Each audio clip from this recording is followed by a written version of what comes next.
Hello everyone, welcome to class. I hope you all are good and fine. Today we are discuss about a HP Tech Medical previous year paper Psychology section जो कि जून 2019 में हुआ है right इसके बारे में हम detail में डिस्कस करेंगे। याद रखिएगा, अगर आप प्रीवियस ईयर पेपर को अभी पढ़ना स्टार्ट करें तो एटलीस्ट अगर आप सोचोगे कि बहुत ज्यादा पेपर है, इतने नहीं होते, एटलीस्ट 10 पेपर जो उससे पहले हुए हैं उनको अच्छे से पढ़िए, जो कि काफी मदद करेंगे आपके स्कोरिंग को इम्प्रूव करने में। बहुत सारे क्वेश्चन ऐसे होते हैं जो डायरेक्टली पेपर में आते हैं, और डायरेक्टली आने वाले क्वेश्चंस में तो आपके डायरेक्टली मार्क्स बन जाएंगे क्योंकि आपको पता होगा चीजें क्या हैं। और बहुत सारे क्वेश्चन ऐसे भी होते हैं जो इनडायरेक्टली वे से पूछे जाते हैं, जिससे कि आपकी स्कोरिंग इंप्रूव करने में बहुत मदद होती है।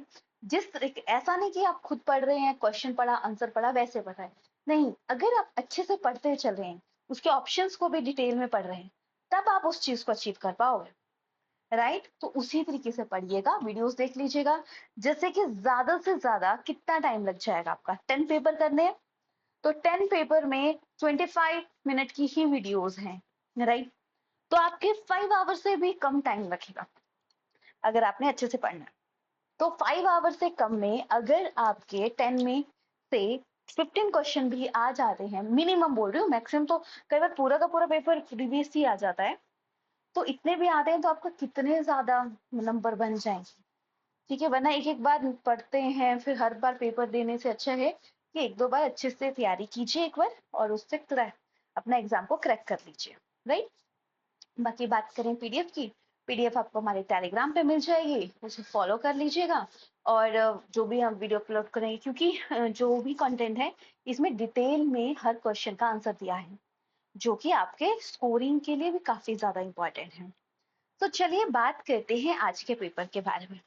बाकी हमारे पास क्लासेस भी हैं मेडिकल एंड नॉन मेडिकल से रिलेटेड, किसी को भी ज्वाइन करना हो तो नीचे दिए गए नंबर पे कांटेक्ट कर सकते हैं, आपको वहां पे फुल इंफॉर्मेशन मिल जाएगी।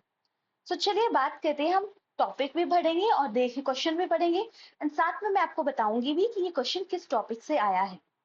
सो our first question is, according to current conception working memory. देखो, मेमोरी से रिलेटेड कंसेप्ट है, मेमोरी अलग अलग टाइप की होती है। राइट, तो जो वर्किंग मेमोरी है, जब हम काम कर रहे हैं तो वो उस टाइम पे जो यूज हो रही है मेमोरी, वो वर्किंग मेमोरी है। शॉर्ट टर्म मेमोरी भी हम उसे बोलते हैं। तो ये जो है ये रोल प्ले करती है, करंट की बात करें तो maintain the information in current use, साथ में जो यूज हो रहे हैं वो चीज बोली गई है। ठीक है, इसलिए ऑप्शन हमारा यहाँ पे सी करेक्ट बन जाता है।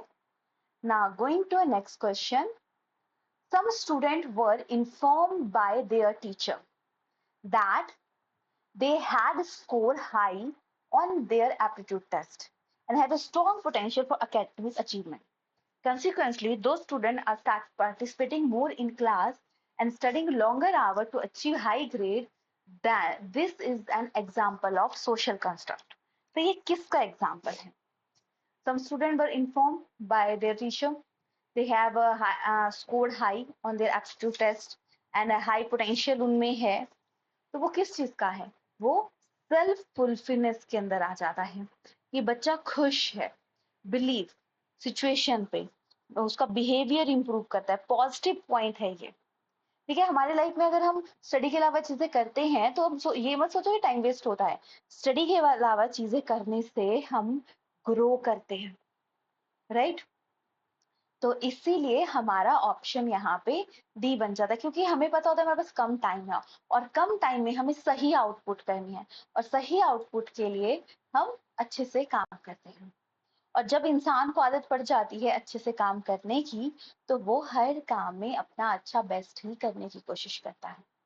Now next question, according to Edward Tolman, Edward Tolman थे एक, इन्होंने थ्योरी दी थी कि हम कोई भी काम करते हैं ना, बिना मतलब के नहीं करते। इस टाइम पढ़ रहे हो क्योंकि आपको ये गोल चाहिए, ये गोल चाहिए क्योंकि मनी चाहिए। ठीक है, आप अभी पढ़ रहे हो क्योंकि टेट क्वालिफाई करना है, टेट क्वालिफाई करना है क्योंकि एक सेटलमेंट चाहिए। तो हर कोई काम हम किसी ना किसी पर्पज से करते हैं। तो एडवर्ड जो टॉलमैन है, इनकी थ्योरी पर्पस से रिलेटेड है, तो इसलिए ऑप्शन ए यहाँ पे करेक्ट बन जाता है। किससे रिलेटेड है? इनके पर्पस से, एक बिहेवियर दूसरे बिहेवियर से रिलेटेड है, और इनका एक्सपेरिमेंट चूहे के ऊपर था। चूहा पजल बॉक्स को इसलिए सॉल्व करता है क्योंकि एंड में उसको पता है खाना मिलेगा, तो खाने के लिए वो उस पजल बॉक्स को सॉल्व करता है और कर भी लेता है आराम से, राइट। नेक्स्ट, इन विच इरिक इरिक्सन से, देखो इरिक इरिक्सन ने सोशल साइको सोशल थ्योरी दी थी, जिसमें इन्होंने 8 स्टेजेस दी थी। इन्फेंसी, ट्रस्ट मिसट्रस्ट, बच्चे को पकड़ते हैं, उछालते हैं तो वो पहले ट्रस्ट नहीं करता, फिर ट्रस्ट करने लगता है। अर्ली चाइल्डहुड, और इसमें हम उसे सिखाते हैं, टॉयलेट ट्रेनिंग देते हैं। प्ले एज, इनिशिएटिव, ठीक है। स्कूल एज 7 से 11 साल की, इंडस्ट्री वर्सेस इंफिनिटी। फिर वो आइडेंटिटी ढूंढता है, रोल कंफ्यूजन रहता है। अर्ली एडल्टहुड की बात करें, इंटीमेसी एंड आइसोलेशन की बात की गई है। इस टाइम इंसान अब आगे फ्यूचर के बारे में सोचता है। मिडल एज में अब जनरेटिव स्टैग्नेशन, स्टैग्नेशन का मतलब होता है रुका हुआ फील करता है। ओल्ड एज आता है इंटीग्रिटी एंड डेस्परेटी, जिसमें सिर्फ मतलब एक्चुअलाइजेशन पे फोकस करता है। तो हमसे पूछा गया है central task to self control, तो सेल्फ कंट्रोल का जो सेंट्रल टास्क रहता है वो सेकंड स्टेज में रहता है, और सेकंड कौन सी है? Autonomy versus shame and doubt, right. Going to next question. The fact that Lalita still know how to ride a bicycle, even not ridden a 10 year, 10 सालों से उसने गाड़ी नहीं सिखाई है, सीखी है, मतलब चलाई है, और वो एकदम से चला लेती है, तो वो किसका रीजन है? देखो अलग अलग टाइप की मेमोरी होती है। सेंसरी मेमोरी, मेमोरी से ये सेकंड क्वेश्चन आ गया हमारा। सेंसरी मेमोरी, जैसे हम टच किया, हॉट लगा, कूल लगा, वो जब हम अभी मैं बोल रही हूँ, काम कर रही हूँ, वर्किंग मेमोरी में आता है। इसी चीज को मैं अच्छे से करूंगी तो वो मेरी लॉन्ग टर्म मेमोरी में चला जाएगा, ठीक है। कई बार फुल फॉर्म भी आ जाती है, LTM, STM. Long term memory में आता है एक्सप्लिसाइट मेमोरी और इम्प्लिसाइट मेमोरी। एक्सप्लिसाइट होती है कॉन्शियस के ऊपर होती है, ठीक है, कि अभी जो काम करते हैं, जो डिक्लेटिव मेमोरी बोलते हैं, जिसमें एपिसोडिक इवेंट से रिलेटेड है, सिमेंटिक फैक्ट से रिलेटेड है। जबकि इम्प्लीसाइट जो आती है वो प्रोसीजरल मेमोरी, ये स्किल से है, कि आपने बहुत टाइम पहले बहुत प्रैक्टिस की थी और बीच में कुछ नहीं किया, फिर से अगेन आप वो काम करते हो तो आप अच्छे से कर सकते हो, ये आती है प्रोसीजरल मेमोरी, ठीक है। ये याद रखिएगा। अब इस बार ये क्वेश्चन था, तो नेक्स्ट टाइम किसी और पॉइंट से क्वेश्चन हो सकता है, कि इसके फुल फॉर्म से क्वेश्चन हो सकता है, मेमोरी से रिलेटेड, इसके अलावा यहाँ से कुछ नहीं आता, तो ये चार्ट आपको याद रखना है। नेक्स्ट, लॉ ऑफ इफेक्ट, ये क्वेश्चन पता नहीं कितनी बार आता है। थॉर्नडाइक का क्वेश्चन तो ऐसे सोच लिया कि आते याद है, ठीक है। इन्होंने 3 प्राइमरी लॉ दिए थे लर्निंग के, जिसमें एक लॉ है law of effect, law of exercise, law of readiness, right. बाकी सारे स्टैंडर्ड लॉ है। मेन ये 3 चीजें हमारे किसी भी वर्क को अच्छा बनाती है। स्किनर ने रेनफोर्समेंट की बात की थी, वुडेंट ने इंट्रोस्पेक्शन में एक्सपेरिमेंट लैब खोली थी, बेंडुरा ने सोशल से रिलेटेड काम किया था। Now next question, psychologist want to observe language development, ठीक है। लैंग्वेज डेवलपमेंट स्टडी है 5 children over 10 year. Language development से रिलेटेड स्टूडेंट क्या कर, मतलब साइकोलॉजिस्ट क्या करते हैं, 10 ईयर का पीरियड लेते हैं। तो जब वो पीरियड की बात कर रहे हैं, प्रॉपर तरीके से बात कर रहे हैं, तो वो किसके अंदर आ जाता है? वो लॉन्गिट्यूडनल स्टडी के अंदर आ जाता है, ठीक है। तो इसका आंसर क्या बन जाएगा? लॉन्गिट्यूडनल। तो option A is the correct. Now going to next question, the role of a limitation of a social learning was first systematic किसने बनी? मिलर एंड, याद रखिएगा किसने बोला था, ये एल्बर्ट बेंडुरा और रिचर्ड वॉल्टर ने ऑब्जर्वेशन लर्निंग स्किल डेमोस्ट्रेट किया था। इन्होंने इमिटेशन मॉडलिंग का, न्यू बिहेवियर से रिलेटेड, इन सब के बारे में इन्होंने बात की थी। तो यानी हमारे पास ऑप्शन बी करेक्ट बन जाएगा, ठीक है। सोसाइटी से रिलेटेड है तो देख लो सोशल से रिलेटेड कौन है हमारे, और उसके बाद हम चीजों को कर सकते हैं। मिलर एंड डॉलार्ड की बात करें तो इन्होंने बिहेवियरिज्म हैबिट फॉर्मेशन से रिलेटेड है कि हम हैबिट कोई भी करते तो ट्रिगर पॉइंट होता है, तब हम कोई एक्टिविटी करते हैं और ट्रिगर पॉइंट को अगर कंट्रोल कर लिया जाए तो हम वो एक्टिविटी नहीं करते, ये इन्होंने बोला था। Next, an important function of A rehearsal in verbal learning. Verbal learning क्या होता है? बोल के की भी लर्निंग, ठीक है, तो वो क्या होगा? Transfers of material from short term to long term memory. Verbal बोल के की हुई चीजें है तो वो उससे रिलेटेड आ जाएगा। Now going to next question, reinforcement. देखो स्किनर ने रीइंफोर्समेंट का हाई रेट ऑफ परफॉर्मेंस, किसमें हाई रेट रहेगा? तो हमेशा याद रखिएगा फिक्स कभी भी अच्छा नहीं होता। देखो रीइंफोर्समेंट ऑपरेंट कंडीशनिंग में है, एक होती है reinforcement positive and negative. Positive में आप दे रहे हो, किसी को बोल रहे हो अच्छा कर सकते हो तुम, ये कर सकते हो। नेगेटिव में आप बोल रहे हो तेरे से नहीं होगा, वो नहीं होगा, तो उसमें बच्चा भागेगा, मतलब उसको इग्नोर करेगा। पनिशमेंट कभी भी अच्छी बात नहीं होती, कुछ कुछ के लिए होती है बट समटाइम नहीं होती। पनिशमेंट से बच्चा और बिगड़ता है। सो अब इसमें से कौन सा सही है? तो वेरिएबल रेशियो में बेटर रहता है, ठीक है। क्या बेटर रहेगा? वेरिएबल रेशियो में सबसे बेस्ट रहती है, राइट। फिक्स कभी भी कोई भी चीज अच्छी नहीं होती। So next question, गिफ्टनेस। गिफ्टनेस होता है कि कोई बच्चा बहुत अच्छा है अपने काम में, उससे रिलेटेड है। हाई उसमें क्या रहता है? जैसे कि बेस्ट रहता है, ठीक है। High intelligence, high ability, 3 circle दिए थे, किसने दिए थे? तो सबसे पहले बात करें हम बिनेट एंड सिम्पसन की, ठीक है। तो वन बाय वन बात करते हैं सबके बारे में, ठीक है। रेंजोली ने दिया था।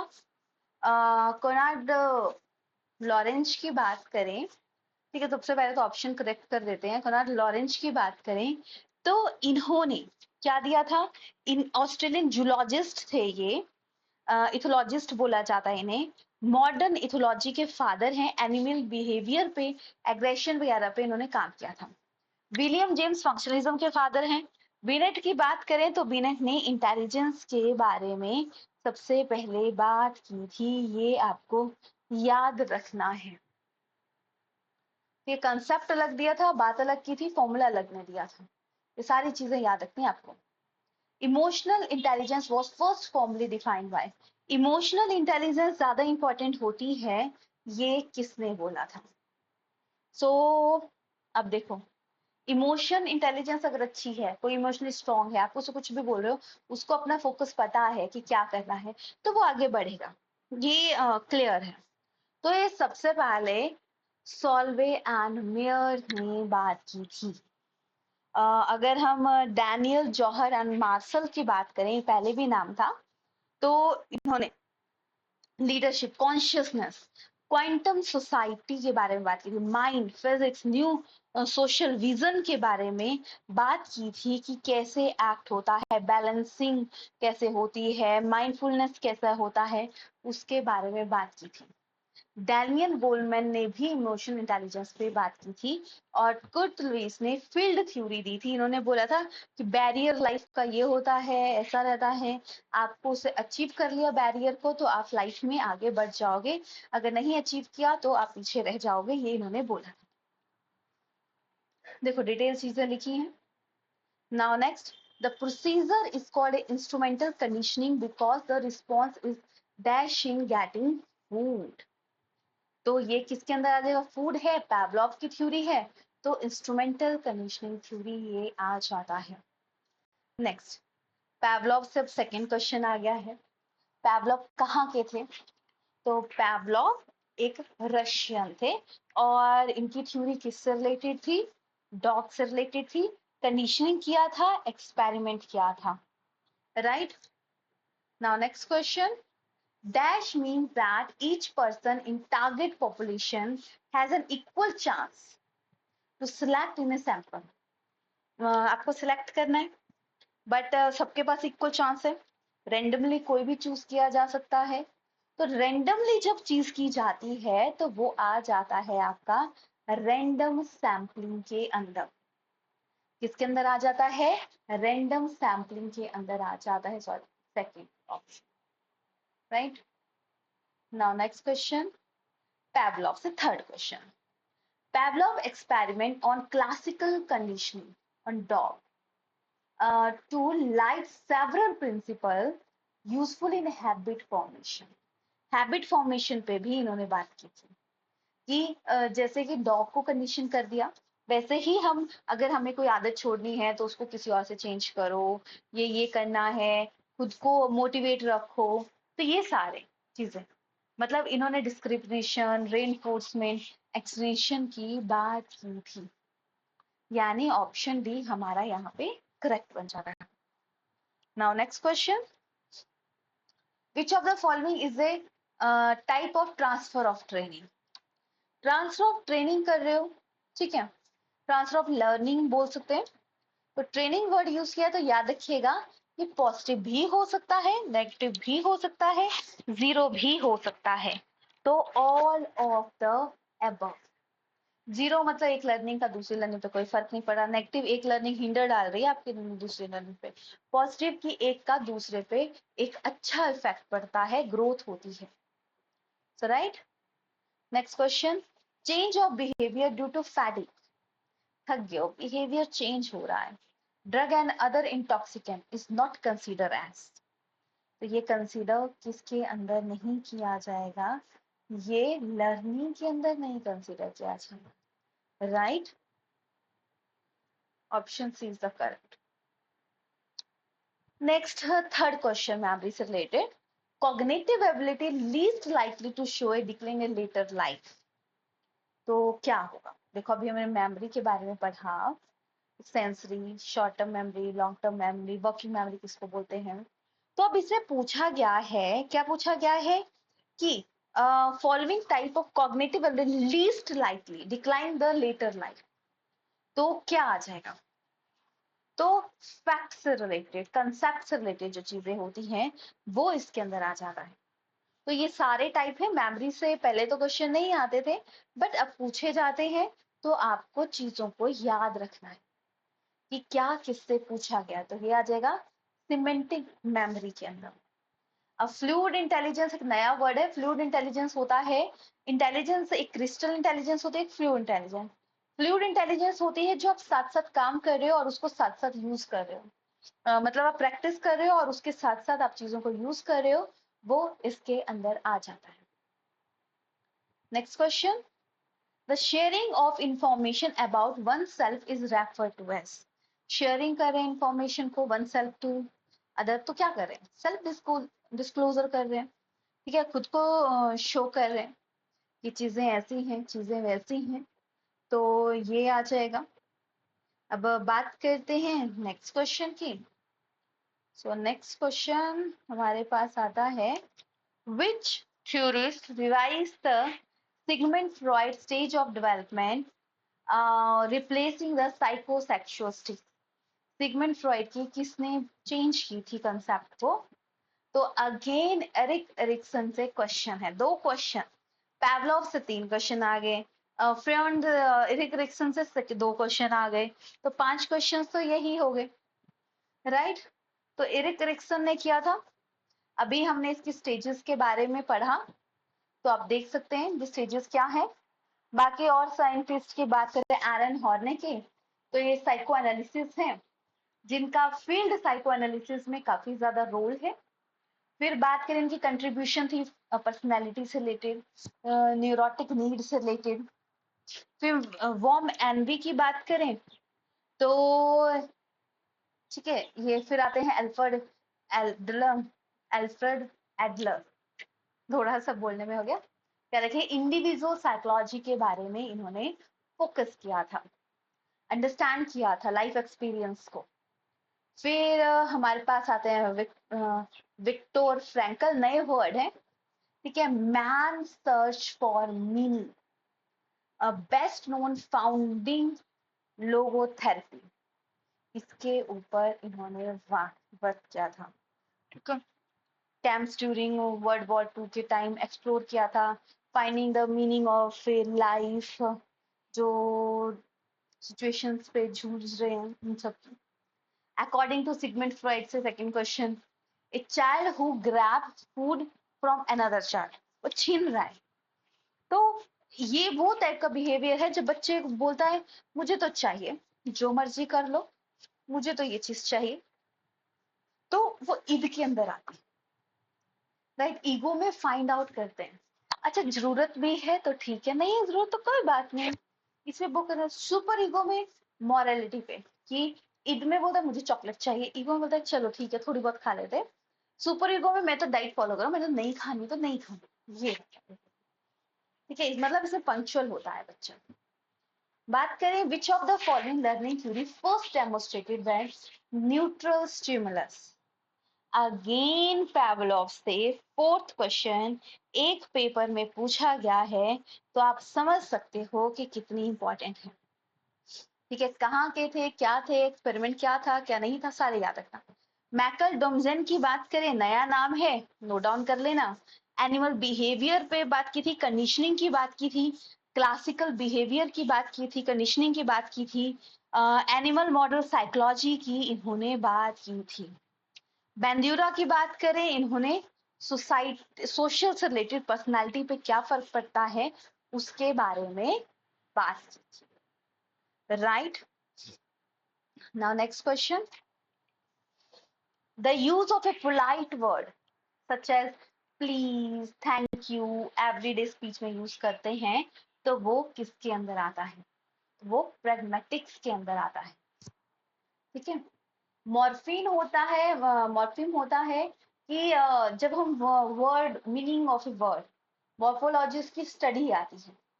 देखो प्रैग्मेटिक्स आ गया, मॉर्फोलॉजी आ गया, study of A structure of a word, ठीक है, और सिंटेक्स आ गया, रूल्स, रूल्स पे जब फोकस किया जाएगा।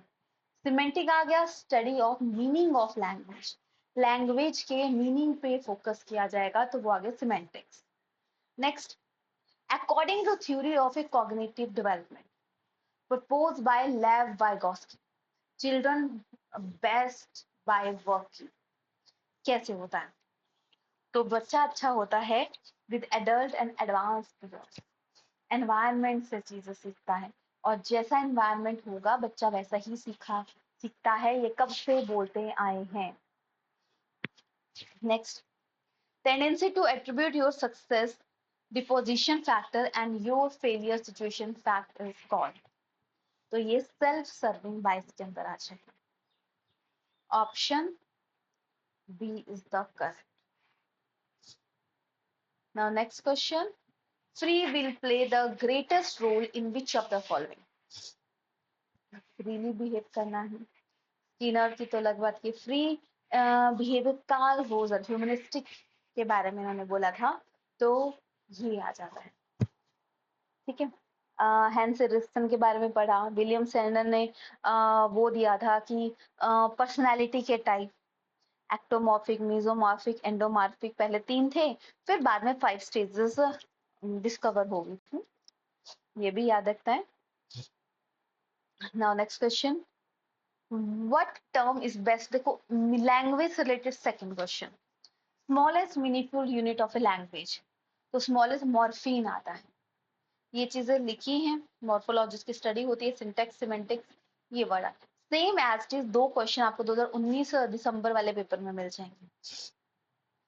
विच of the following is the name given to the process of differentiating one cell from other, तो एक सेल दूसरे को शो करता है, डिफरेंट शो करता है, तो इंडिविजुअलाइजेशन के अंदर होता है।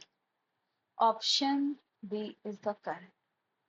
Now going to next question, last question, ability to derive directly from previous experiment, देखो फॉर्मल ऑपरेशन, ये तो स्टेजेस हैं, ये तो कट है। इंटेलिजेंस क्रिस्टल होती है जब हम प्रीवियस नॉलेज को अपने प्रेजेंट नॉलेज में यूज करते हैं। फ्लूइड वर्किंग मेमोरी के अंदर आता है, वर्किंग कॉन्सेप्ट के अंदर आता है, कि साथ साथ जो नॉलेज ले रहे हो साथ साथ यूज हो रही है, वो आता है। तो डायरेक्टली प्रीवियस से है बात की हुई, तो क्रिस्टल आ जाएगी, ये हमें पहले से पता है, ये चीजें ऐसी हैं, ऐसा होगा, तो ये आ जाएगा। तो इसमें जो अगर टॉपिक की बात करें, इंटेलिजेंस के ऊपर टॉपिक बहुत 2-3 क्वेश्चन आ गए हैं। 2-3 क्वेश्चन लर्निंग थ्योरी से आए हैं। 2-3 क्वेश्चन लैंग्वेज से रिलेटेड आए हैं। वाइगोस्की की थ्योरी आई है। ट्रांसफर ऑफ ए ट्रेनिंग से क्वेश्चन आया, मेमोरी से 2-3 क्वेश्चन आए हैं, पैवलॉव से क्वेश्चन आए हैं। यानी कुल मिला के 5 से 6 टॉपिक यहाँ पे रिपीटेड, मतलब आप बोल सकते हो एक मतलब इस पेपर में आए हैं। और हर बार होता भी ऐसा है। पैवलॉव की थ्योरी से 3-4 क्वेश्चन आ गए, तो सोच लो कितने क्वेश्चन हो गए। ठीक है, तो ये याद रखना है। कुछ 2-4 क्वेश्चन, 4-5 तो कॉमन सेंस के क्वेश्चन है, अंडरस्टैंडिंग बेसिस पे क्वेश्चन है। तो आप समझ सकते हो कि कौन कौन से क्वेश्चन पूछे जाते हैं। तो इसके साथ आपका ये लेक्चर फिनिश होता है। बाकी लेक्चर में हम नेक्स्ट टॉपिक के बारे में नेक्स्ट पेपर को डिस्कस करेंगे। आप देख लेना कि क्या क्या टॉपिक आते हैं और उस हिसाब से आप अपनी तैयारी कर सकते हो। मेन तरीका यही होता है तैयारी करने का। बाकी कोई हेल्प चाहिए होगी तो आप हमसे कांटेक्ट कर सकते हैं, डेफिनेटली आपकी फुल हेल्प की जाएगी। सो मिलते हैं नेक्स्ट लेक्चर में। Take care yourself, stay healthy, stay blessed.